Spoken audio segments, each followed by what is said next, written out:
Oh, she did not. So true, I definitely prefer the Muppets version. Gives me the ick. You're not an edgelord for not liking poppier music.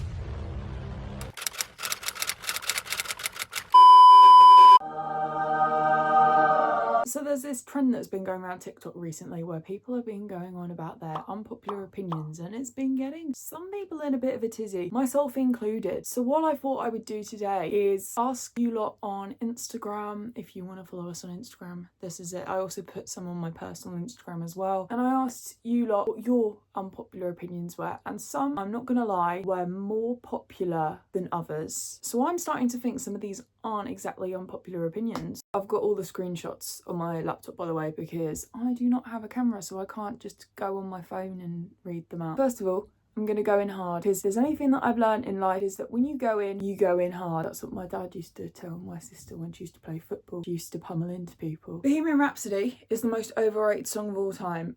Bohemian Rhapsody is bang average. So true, I definitely prefer the Muppets version. I think the word here is not overrated, it's more overplayed. Obviously the song's like 50 years old now.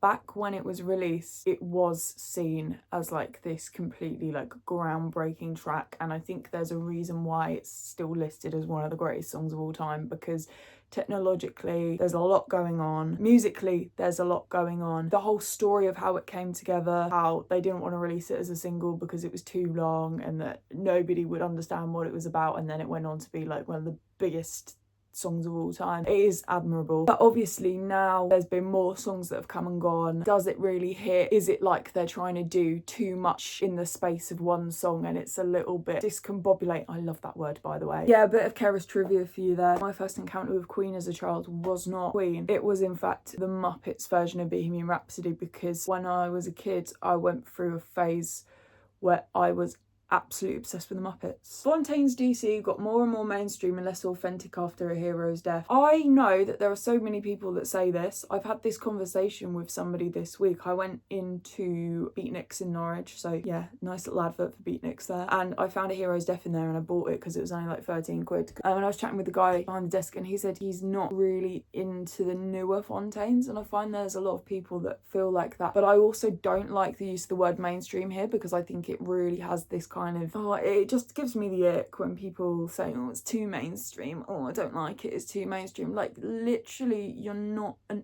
edgelord for not liking poppier music. I also think one of the best things about music is when bands reinvent themselves. You can't tell me that band needs to create Boys in the Better Land over and over and over again and needs to keep recreating that really gritty sound, because otherwise it's just going to get a bit boring. Having said that, there's a lot of bands I like because they are a nice little safe option for me. I suppose some people could say that about Arctic Monkeys, in the sense that, you know, whatever people say I am, that's what I'm not, is so different to the car. But at the end of the day, they can't write songs about getting the bus when you're 18 and going into Sheffield, because that's not them anymore. You know, they live in LA and they've been exposed to more art and stuff and more highbrow forms of art. So they are going to experiment and they are going to try and create new sounds. English journalists complaining all Irish bands to Fontaine's DC is no better than male journalists comparing all women in rock to Hayley Williams. It's tiring and tokenistic. Yes, I get this. Right. I am so for this.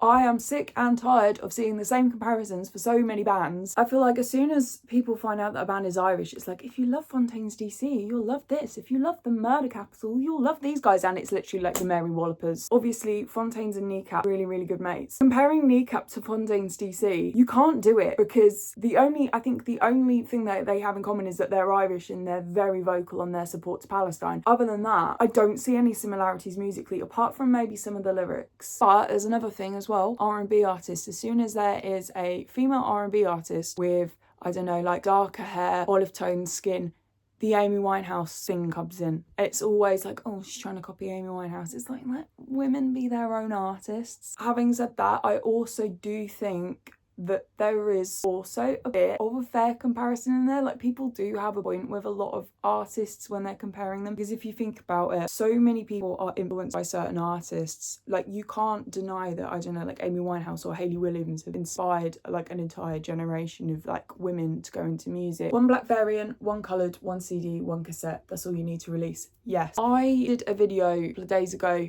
which did really well. It was on TikTok, Reels, YouTube Shorts. Here it is. It was about the K's new album. They've got like 10 different variants for that album, and I know what it is. It gives artists more of a chance of getting in the charts. People will buy into this because obviously with fan culture, collectability is like one really big key part of it. People want to get everything by their favorite band. They want to get multiple formats, especially if they come with little buzzwords like limited edition, colored, marble effect vinyl, and then they have like a thing like 1 of 500 and they're like numbered or they're signed or whatever. Like, there's so many different variants and things, and it's all a money making thing, because obviously there is, I don't want to say there's so little money to be made out of music nowadays, but obviously more people are streaming instead of buying. And I will be hand on heart honest and say I have been drawn into this before. The last Kasabian album happenings, I bought black vinyl when it was like on pre-order. I got the Spotify exclusive one, and I bought the CD as well, and I bought the CD to gain access into the banquet gigs. It is just something that comes with being a fan, and I think that is genuinely what it is, because they know that fans will buy into it. Bagpipes are just angry flutes with commitment issues.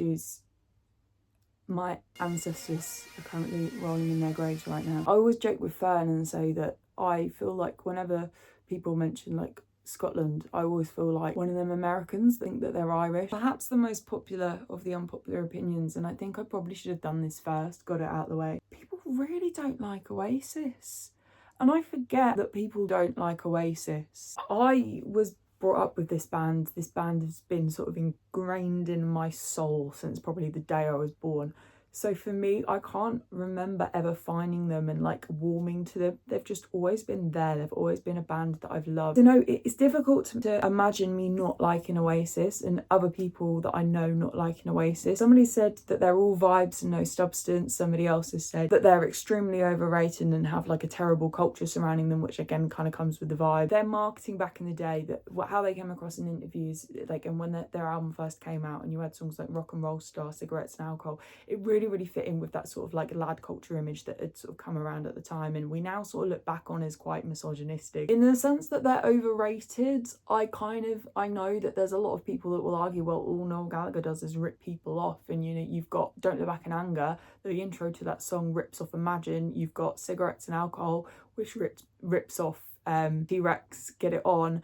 You've got Shaker Maker, which was sued by Coca-Cola because it sounded like that. I'd like to teach the world to sing. Yeah, that song, which was, I think, released as a single and then used by Coca-Cola, and then Coca-Cola had Shaker Maker and like, no, we're not going to have any of that. But at the end of the day, their cultural impact got kids from working class backgrounds aspiring to go into music and could go on to do big things even if you didn't have a lot of money, and got people picking up guitars, made people proud of where they came from, all of those kind of things. I think that they were really good for that, and obviously the music just really connects with a lot of people for that reason. Oh, she did not. Last dinner party pissed me off. They don't piss me off, by the way, they piss this person off, right? I do actually know who put this. They've also said that Wet Leg are shite. It's basically rage bait at this point. I absolutely love Wet Leg, and I think Wet Leg and Last Dinner Party, they kind of fit into this same thing because they were female bands, blew up very quickly. So many people have labelled them as industry plants. I also think that you have to remember though that Last Dinner Party went to a music college, and that's then like saying that a band like Fontaines DC, who went to BIM in Dublin, big up BIM, and the Murder Capital, they went to BIM as well. So that's basically like calling them industry plants, and they're heralded as amazing. And I think it's always, for some reason, it's always, and I think I talked about this in my Last Dinner Party video that I did. It was the first video that I made for this channel. People are so quick to label a female band as an industry plant. I do, however, think it's more of a wider industry problem, because the music industry, as somebody that is trying to get full-time work in the music industry and has wanted to work in the music industry since they were like 13 years old, it is so who you know. And even going to a music college, going and making these connections, it's not always going to guarantee you to get into the industry straight away. I just think that there are some people that are extremely lucky to have the connections that they have. On the Wet Leg front, I know so many people that don't like Wet Leg and think they're shit. and I think their sound is so different, and I think that's what drew me in at first. And I found that their lyrics were just really, really funny, just a little bit naughty and a bit cheeky. I know that not everybody's into that, so no more post-punk boy bands from Kent. We've evolved past post-punk boy bands from Kent. I don't want to say we've evolved past post-punk in general, but that is just the market at the moment. I feel like there's so many bands, and I think, to be honest, it's the Fontaines DC effect. The Radio 6 dads, they need something new. They can't be just sat rubbing their chins and going and listening to like the latest home counties bands that are probably named something like Dynamic Hamster or something. I'm joking, that's an awful band name, but if you ever do call your band Dynamic Hamster, oh god, that's light. If you ever call your band Dynamic Hamster, please give me the credit. I'm sorry, but I don't like Foo Fighters. I find them dull. I do like Foo Fighters. I really, really like them. Again, they're a band from my childhood I remember listening to quite a bit. But I get that people would find them dull because every album is very similar. I don't think they've really experimented too much with their sound since they've started. And I always joke, and me and my dad always joke, you know a Foo Fighters song has come on because it will start off really quiet and then it gets really loud and thrashy. I think they've just sort of kept that throughout. I mean, they've got like a couple of kind of acousticy sort of tracks, or like more mellow tracks. Skin and Bones is the one that comes to mind, and Stranger Things Have Happened. Yeah, I don't know. I just think that, again, they're like one of them bands that are like a real sort of safe option. You know what you're getting with Foo Fighters. If you like that kind of thing, great. Right, I've got like a few more, but I think I'm going to finish on this one. We should be in a golden age of recession pop, but we're all in the coffee shop and not the club. When people talk recession pop, they're kind of talking like 2007, 2009 kind of pop, and it was usually quite synthy. You had people like Goldfrapp, LaRue, some of like the Black Eyed Peas stuff, like I Got a Feeling, I think usually gets put into that. Kesha, TikTok. We're kind of seeing kind of similar sort of sound with like things like Pink Pantheress and Charlie XCX and people like that. To be honest, I don't think people can afford to go out like drinking and clubbing and things nowadays. I think club culture has changed massively. I even see it at work now. People can't afford to go out and drink now. Pints have gone up, shots have gone up. Can we also just talk about how some of the best music comes out when society is at its absolute lowest? Like, the power might be dropping, there might be some absolute arseholes in power, but my god, is the music good. And yes, I am talking about the 80s and Thatcher, because so thank you so much for watching this video. If you'd like to see another one of these, because I'd love to do a part 2, please give this video a like, comment, subscribe. Let me know some of your unpopular opinions down in the comments below, and we can have a little bit of debate and discussion. And also follow us on TikTok as well, because I've started to post a bit more on there, which I think is where a lot of people have come from for this video, because my subscriber count has gone up. So thank you so much, and I'll see you very soon for another video.